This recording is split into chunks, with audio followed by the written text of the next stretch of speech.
Hello সবাইকে নমস্কার। তো এই ভিডিওটা হচ্ছে নীলের বার্থডে ভিডিও। তো নীল তখন ও বাড়ি আসেনি, উলুবেড়িয়া ছিল। তো আমি ওই জন্য যেটা হ্যান্ডমেড কার্ড বানাবো সেটা সব সময়ই বানাই।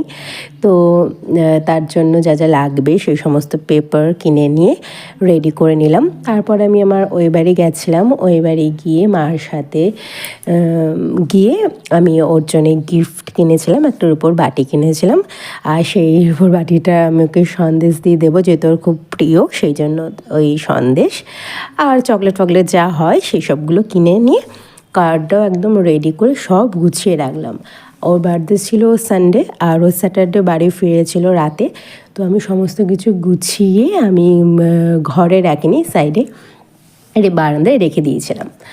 তো তারপরে রাত 12টা বাজার অপেক্ষা করছিলাম যে কখন রাত 12টা বাজবে আর ওকে আমি সারপ্রাইজ দেবো। তো ফাইনালি রাত 12টার সময় আমি ওকে সারপ্রাইজ দিলাম, সুন্দর করে রেডি করে সাজিয়ে। আর আমি ওকে একটা বলেছিলাম যে এই কি দিয়েছি সেটা খুঁজতে। তো ফার্স্টে কার্ডটা নিল, বললো যে হ্যাঁ তুমি তো কার্ড প্রতি বছর বা প্রত্যেকটা কোনো স্পেশাল ডেতে বানাও, তো দিয়েছো, এটা খুব হ্যাপি। তারপরে ও খুঁজছে, হ্যাঁ যে কোথায় আছে, আমি না অন্য গিফট বলছে, খুঁজছে। দেন আমি বললাম যে দেখো টেবিলের ওপরে আছে, তখন ওটা নিল, বুঝতে পারলো। আর তারপর জিজ্ঞেস করছে কবে কোথা থেকে কিনলে, বললাম যে এরকম মায়ের সাথে গিয়ে কিনেছিলাম। তো যাই হোক, তারপরে ওর জন্য যে ছোট্ট অ্যারেঞ্জমেন্ট করেছিলাম, একটা ছোট্ট কেকের অ্যারেঞ্জ করেছিলাম, তো সেটাই কাট করলো। আর ওই কেক টেক এনে কাট করা, ওইভাবে সেলিব্রেশন ও পছন্দ করে না। সত্যি কথা বলতে আমারও এখন একদম পছন্দ হয় না, মানে এত বড় হয়ে যায় না, কেমন একটা বোকা বোকা লাগে।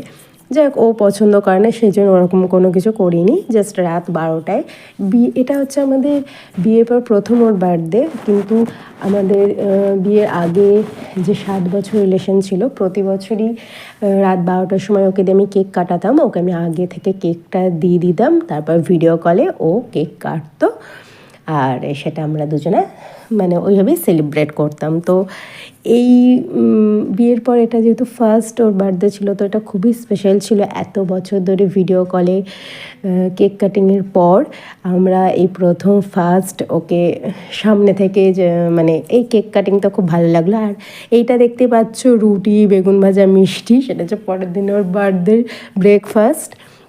তার কারণ দুপুরে যেহেতু অনেক রান্না হবে আর মাটন হবে, তো সেই জন্য ও বলেছিল আমি কিন্তু নাহলে দুপুরে একদম খেতে পারবো না, তো সিম্পল করতে। সেই জন্য আমি ওর জন্য রুটি, বেগুন ভাজা, মিষ্টি, মানে রুটি বেগুন ভাজাটা করে মিষ্টি মিষ্টি দিয়ে সাজিয়ে দিলাম। আর তারপর তো তোমরা